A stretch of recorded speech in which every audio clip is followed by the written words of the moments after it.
Hello everyone, I'm Priyadarshini Rajkumar. I'm your host for the day and I'm so happy to welcome you all to our program Woman Matters, brought to you by Forum for Indian Women Intellect, a channel that is dedicated to empowering women in all the fields. So today's exciting topic is a bill with lofty ideals but a miserable failure. Can you all guess what I'm talking about? Which bill it is? Yes, it is the 33% reservation for women, which unfortunately nobody knows what's happening with. So I have with me Dr. P. Shivakami IAS. She is a renowned author and she's also a feminist activist. She has a PhD in history as well as in economics, and she is very passionate about creating a wonderful world for women. So, Dr. Shivakami, thank you so much for joining us today. I'm so happy to have you here. Now, on the 9th of March 2010, the Women's Reservation Bill proposed to the Parliament to reserve 1/3 of Lok Sabha seats for women was passed by the Rajya Sabha. However, the Lok Sabha never voted on the bill. Please shed some light on this matter. Thank you, Priya. And this topic I find should be interesting to all women, because the whole women folk in India were expecting eagerly for the passing of the bill in Lok Sabha, but unfortunately it was dropped. So before going into details, why this failed, while this bill failed, we need to examine who had proposed this bill and what was the understanding before they went to Parliament to pass the bill. Now we know women as a category. Of course, men don't call themselves as a category, though they are category by themselves. So we call ourselves a category. When we mention category, we think all women are same, or we think that there is a universal sisterhood among us. But unfortunately, the world is too big with too much of variations: cultural, religious, caste, race, ethnicity, beliefs. So there are so many variations. Each section's problem is unique and different. And of course, we also share some common problems, like male chauvinistic attitude, irrespective of the growth in a particular country, economic and industrial growth, changing situations, etc. Still, women are by and large secondary citizens in any country in the world. Now this category can be effectively, if we want, women as a common category can be effectively used if we choose to exercise our powers. For example, in Netherlands, the socialist groups, they had sent 50% of women to the parliament. And because if I say about Netherlands, then you will say that the Scandinavian countries, they are economically better off and developed states. Yes. So that model cannot be compared with India. India is huge and it had its own problem, and recently it had got independence, and the religious beliefs are quite different and all that. But there are underdeveloped but developing countries, not underdeveloped, developing countries like Cuba, Venezuela. So there also they had the large number of women had come to the parliament. Women going to the parliament, what difference is going to make? Because if you look at American parliament, whenever the women entered, if you examine their speeches, important speeches, they had given their voice for the development of women and women's education and health issues and abortion and human rights and environment, etc. Similar is the case in Peru and Cuba, Venezuela. There also, because the course of discussion has changed from discussing about war, buying new arms, for the safety and defense of the country.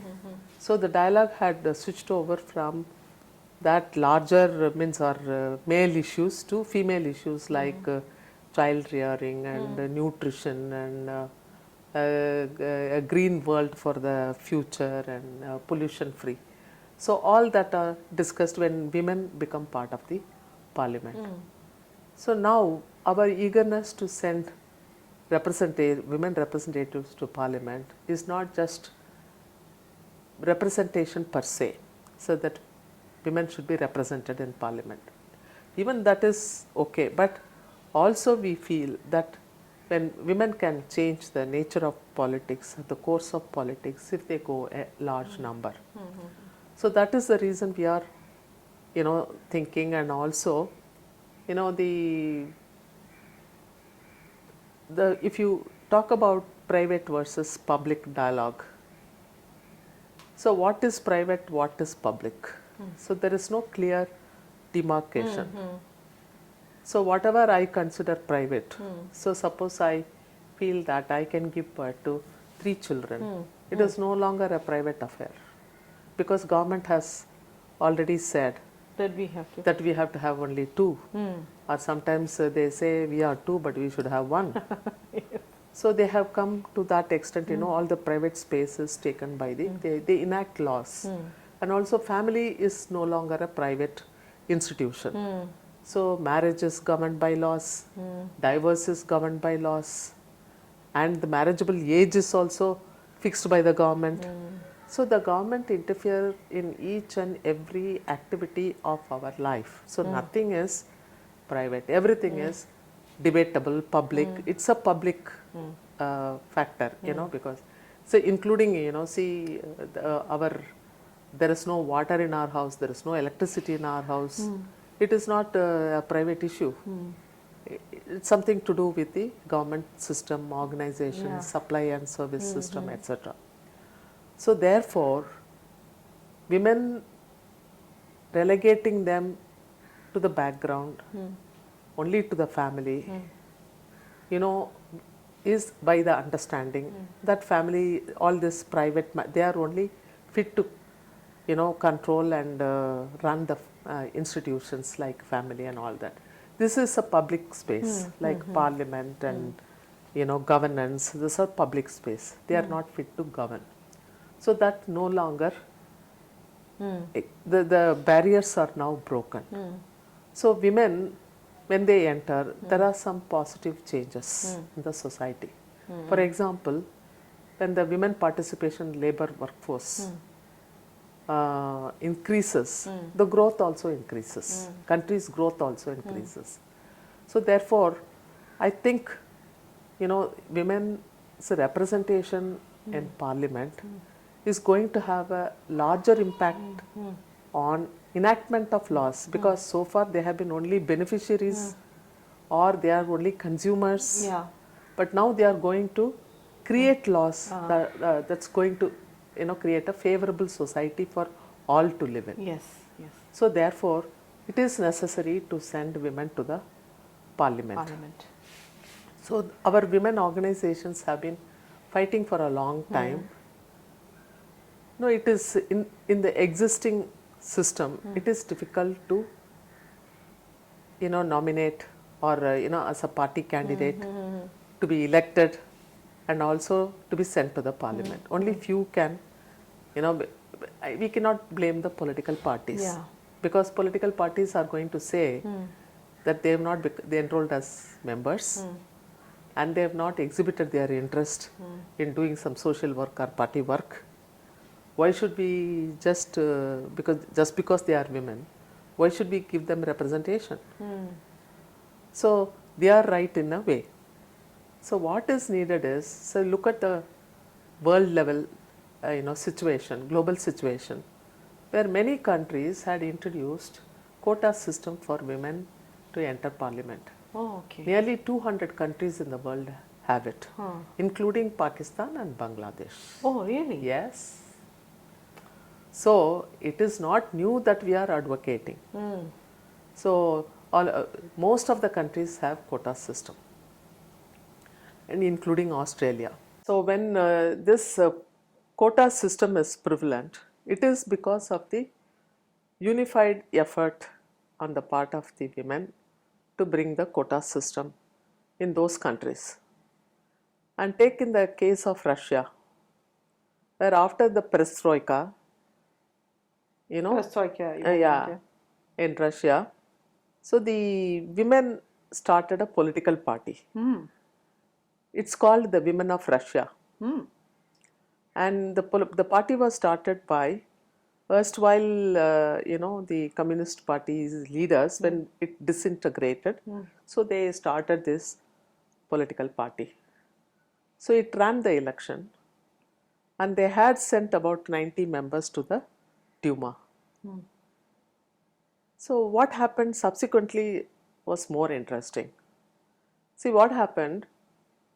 Other political parties like Yablokov, and then Our Home is Russia.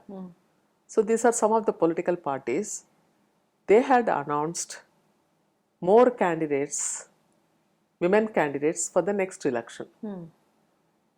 So now, see, every party had increased the number of women candidates.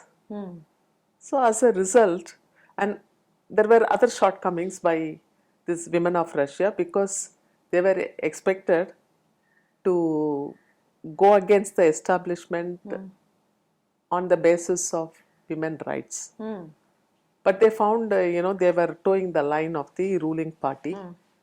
So people were dissatisfied, and there were not enough changes that they could make with a small number of women in the Duma. So as a result, it was a failure.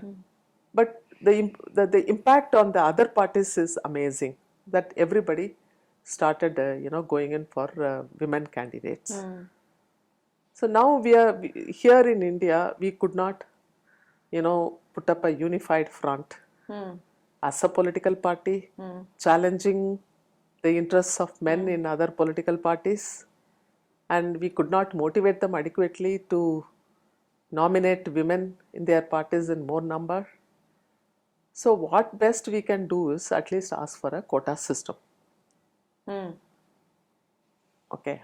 So now the key players were, I think, the National Alliance of Women, which is a movement, and also the women movements in communist parties, and National Dalit Women Federation. So they all joined together, and then they proposed this bill to the parliament, because there are many numbers, many movements are responsible.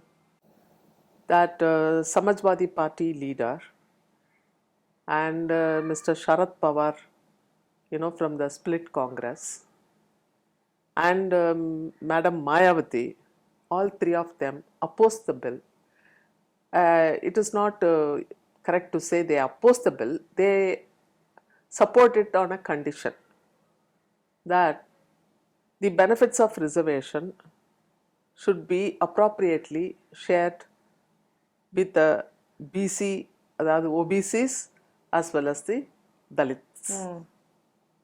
So this condition was not acceptable because some suspect that there were male hands, behind this proposal of reservation within reservation. and therefore they didn't show interest. Yeah, I was going to just add to that. Position, the Lok Sabha seats are the most coveted political position in India. India. So it's such a precious commodity, and to have a reservation and to share that with women, because one, you have to find what do you call, qualified women who, and experienced, politically experienced women who can fill those seats. So I guess that was also probably because so precious, it's very hard for the male counterparts maybe to give those up so easily also. Yeah. Yeah. And That may be, but they did not, because see, this bill was passed in Rajya Sabha. It has to just get the assent of the of Lok Sabha. So it did not reach the Lok Sabha. So if they have not voted, then it is a different issue. yeah. So there should be a, what I suggest is, so once the demand was made by Mayawati for reservation within, for a Dalit women within that 33% reservation, or by Mulayam Singh Yadav or Sharad Pawar, the people who had proposed the bill should have got together and then organized a debate. Worked out how. Debate, is it possible, and also who are going to become the beneficiaries? Is it so difficult to find qualified women among BC communities and SC communities? When the education level, at least, to reach the parliament, that much percentage is available already. So what is their difficulty? Whether such a discussion took place. So if you are an organization, if you organize people, not on caste lines, because always this happens, you call yourself a general category. That means you are blind to the caste issues, you are blind to the ethnic issues, you are blind to the tribal issues. So you call it general. So if only you are interested in the upliftment of Dalit women, tribal women and backward class women, so you should have brought it along, you should have discussed and then given their due share after discussing. So if you are going to argue that the proper candidate will not be fielded to the parliament, the same analogy applies to men candidates. See, if you are only meritorious women can enter parliament, and on the basis of merit you are not allowing OBCs or Dalit men within the fold of 33% reservation, how are you ethically justified to demand reservation from men? So you should also contest men on merit basis. Yes. So on the one hand, you want reservation because you are not able to contest along with men. At the same time, you impose conditions that meritorious women only can enter. So this is, I think it's, I think the issue is much more deeper. So you should have, because when you organize, it is not the sheer number that is going to matter. The movements are built not on the, not by the educated, the higher ups, assuming that they take the initiatives, unless until it is supported by others. That is because in all their movements, all women, irrespective of caste, color, creed, they had participated. So when it comes to allocation of seats, if only you are going to distribute among educated and meritorious women, what is the point, what is the benefit of those people who had participated and supported the movement throughout? Yeah. So without their support, you couldn't have moved the parliament. So I think the women organizations should rethink and then if if only they had applied their mind, they had the common goal, like the universal sisterhood in their mind. How to build the universal sisterhood? Only by treating their problems as our own. And also, if it is inclusive, then only the universal sisterhood can be built. Yes. So I don't think, because with all this, difficulties, they are not able to put up a unified front and then push the bill to the Lok Sabha. That is the reason. 33% reservation bill, has it been dropped for good, or do you think there's a chance it will come back? See, if you look at the history of feminist struggle, it's a very sustained, prolonged struggle. But 2010, we are now in 2021, almost 11 years, we have never heard about the revival of this bill. But now it is time that we bring it to the national level and debate it across the country and ensure the participation of all women in the 33% reservation bill and make it a success. So only a unified front with an inclusive approach can, make the bill successful. So I think we'll have to work towards it. Thank you so much, viewers, for joining us today. It has been a wonderful, wonderful interaction today again. And don't forget to like, share, and also subscribe to our channel, which is called Forum for Indian Women's Intellect. And please don't forget to click on the bell icon, because you will then continue to receive notifications every time we upload a video. Thank you so much, and goodbye.